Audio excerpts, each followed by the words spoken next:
Hey everyone, it's Margaret and we are back with episode 14 of Van Tour Reactions and Reviews. I have three big things to tell you. One is great news, one is good news, and the other is news. I'll start with a bit of great news. We got another camper van. It's a 2015 3-liter Fiat Ducato. It's also an L5H3, which is massive. We bought it for a little over 11,000 euro, which is roughly 13,000 US dollars. So if you haven't already, please click subscribe because this conversion process will be nothing short of epic and probably a little cold because, you know, Ned. And now you'll have to wait till the end of the video for the other two updates, so stick with me. In today's episode, we'll be reviewing DualEx's Urban Stealth Van Tour. This van to me proves that a well-designed van does not need to break the bank. And a quick disclaimer for those who are unfamiliar with this series, these reviews are never about the Vanlifer. This is strictly about the van and what we can learn from the design of these vans to apply to our own. So let's get into it. Hey, what's up? I'm DualEx. I'm about to show you this van real quick.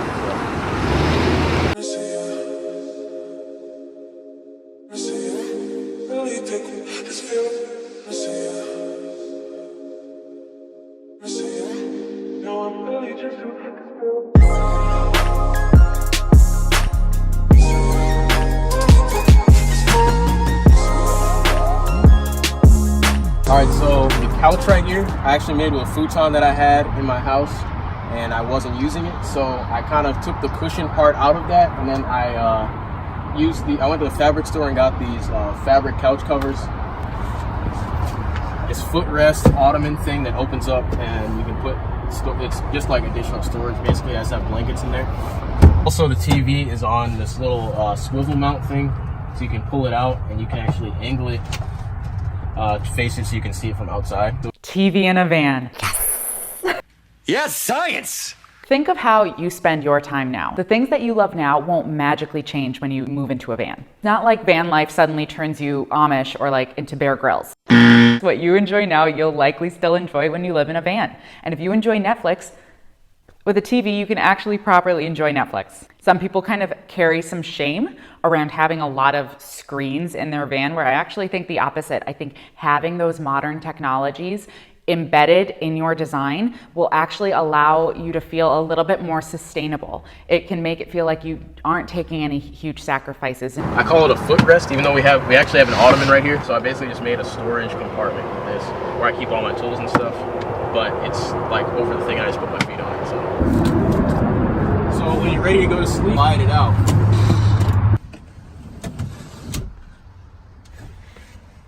I actually made this thing so it fits a person laying widthwise. So I'm about 5'10.5" maybe, and I fit. It seems a lot more simple on the video because you don't see him having to put on the sheets, put on all the bedding, take out all the pillows, set that up. But with that one slide motion, that's much easier for him than for a lot of other people who have to like screw in legs or pull something else across. What would make this a little bit easier, and if you're kind of convinced that you want a couch bed setup, if those two cushions that are for the top of his body and the middle of his body, if those were attached, that would make it so he's not so aggressively sleeping on those cracks. Like that's power points to right where you turn over and then you hit like near your shoulder, your arms. That's where you put a lot of pressure when you're sleeping. This is a 500-pound drawer slide that's holding this whole thing. And then underneath the couch piece, there's this entire huge storage area. Lower the back, this is just a piece of plywood. It's on a hinge, you lower it down, and there it goes. He cannot access that storage space when the bed is in couch mode because it lifts from the top. So if you wanted to be able to access storage like this, when you're in couch mode, you can either have it set up as like a drawer that comes kind of towards that ottoman, or one that kind of comes out of the back to be able to always have access to that, regardless of if you're in bed mode or couch mode or you have company or whatever. Overall, when it comes to this bed setup, as you guys know, I prefer a fixed bed, but this is actually one of the better conversions I've seen. And that's mostly because when he's in bed mode, it doesn't obstruct anything. He can still access his clothes underneath the bed. He still has that footrest, he still has the ottoman, he can still get to those like overhead units and everything else with no problem. A lot of people aren't able to do that when they are in bed mode, and that's what makes it such a pain and a hassle to have to go around. So if you are having a convertible bed, make sure that you're designing it in a way that it doesn't impact how you live in the van, or if you can have a desk or anything else. Right here, this is where we keep the sink. So it's underneath the countertop. So basically when you pull the countertop out, you can move it, put it wherever you want. And then underneath here, this is the sink. And I have some soup and a sponge under here. And this is a full-size sink. I have this rechargeable wireless water pump. I always see people with these hand pumps. That didn't make any sense to me. So I just got like a regular little water pump that is actually just like on a wire. Or on a hose, I mean, and then this is actually battery powered and rechargeable. That is so cool that he has such a huge sink in a low top. That is very rare. You often don't see low tops that have this extensive of a setup. Haven't seen a fridge yet, so maybe after he explains the power, we'll kind of understand what he's doing for food. Otherwise, the only food storage he has in this kitchen is that overhead unit. In order to kind of optimize the space that you have in your kitchen, you want to build like maybe even some open shelving. So if you were to replicate this kitchen, I would throw some open shelves like behind that towel roll, what's the word I want? Paper towel holder. I would throw like a shelf with a lip along that side and maybe even along that partition wall as well. So that's a way that you could put some extra food storage, your produce or anything else. As you guys can see, this is actually an oven down here. But when you want to cook stuff like with a cooktop, you got to pull this top off. And then this piece just moves over here or wherever you want to put it. And then this part is this is a propane stove and oven combination. This piece also moves and you just pull it out of the way. But back here, this is where the water is. The propane is over here. This is the propane that's connected right to the grill.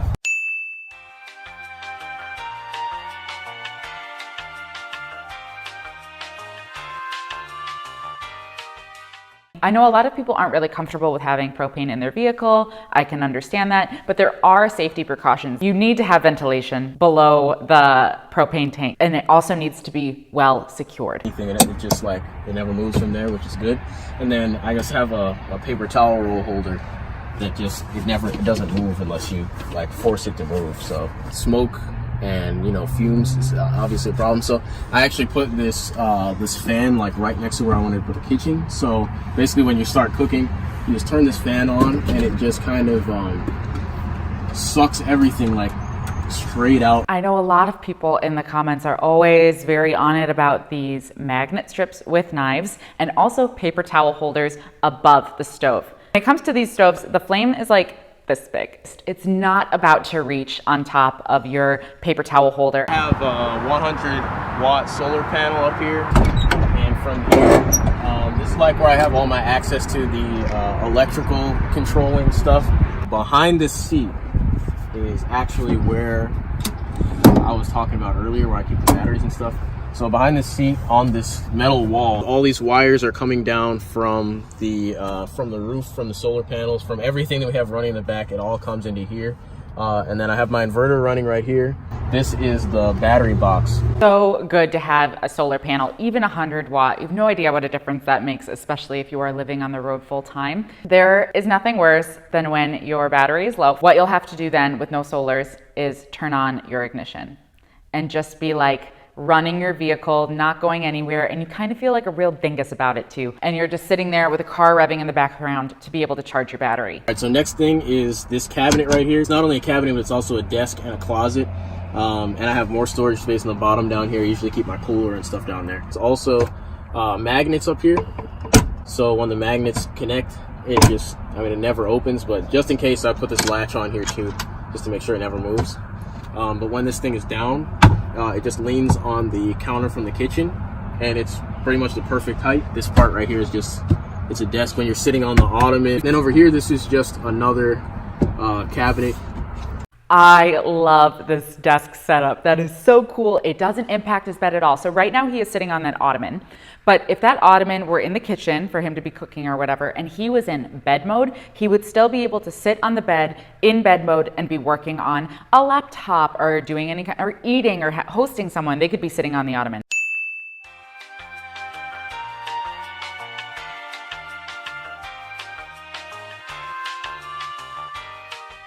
One of the many secret compartments in here are right here. So if you grab the knife from over here or anything skinny or whatever, basically just take whatever's out in here out of there, and then just use something skinny to stick in here, and this is a false floor. So then when this comes up, you grab it, pull it out, and then there's like, I don't know, maybe 5 inches of space right here. Agreed. You need a safe. People learn the hard way.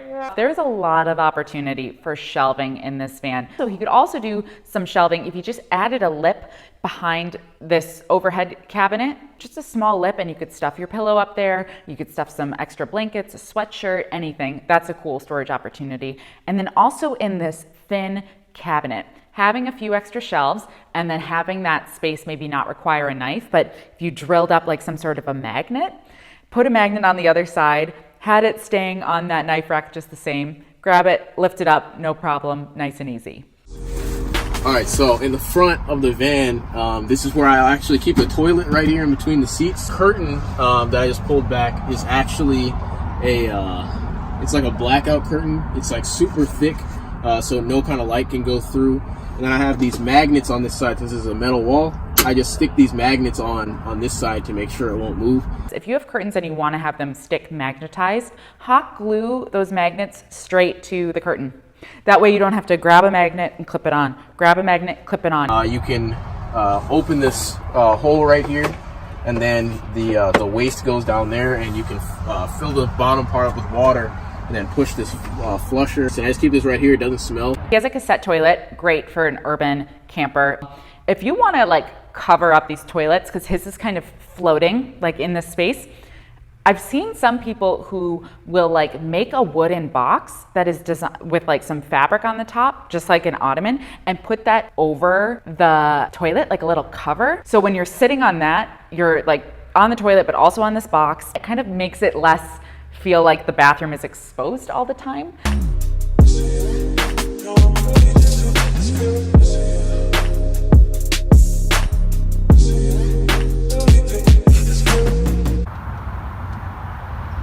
Wait, what are you guys still doing here? This is mine still. Get out of here. Wow, I really enjoyed this van tour, and it's definitely one of the best affordable low tops I've seen. I view stealth as meaning two things: being inconspicuous, whether you are in a city or in nature. For him, being stealth in a city, 100%. If he were bright blue, he would still be stealth in a city, but he would be less stealth in nature because you'd be able to see his car from all over the place. But what we really liked about that gray is it was really hard to see. So if we were parked up next to a lake or even in like an urban parking lot, from a distance, it didn't stick out. It just kind of looked like this gray blob. Even from like our drone, when we were shooting in natural environments, when we were on a cliff or in a grassy field or whatever else, the van was so quiet, like you couldn't really tell, you couldn't see that there were people there. And that's what made us feel kind of like secret agents. Let's get into the two remaining pieces of news. So I told you how we got our new van. The really good news is we are going to make videos all about it. And I want them to be informative. I want them to be fun, very much kind of like what you're getting now, with information that's helpful, that's relatable, and that's practical. Hopefully you trust me now with some design stuff. I think you are definitely gonna start trusting Lottie with like everything when it comes to building. The awe news is that we are taking a quick season break. So next episode will be the end of season 1, and then we will move on to season 2 quickly. It's a brief break. Thank you so much for watching, and I will see you next week for our season finale. Have a good week.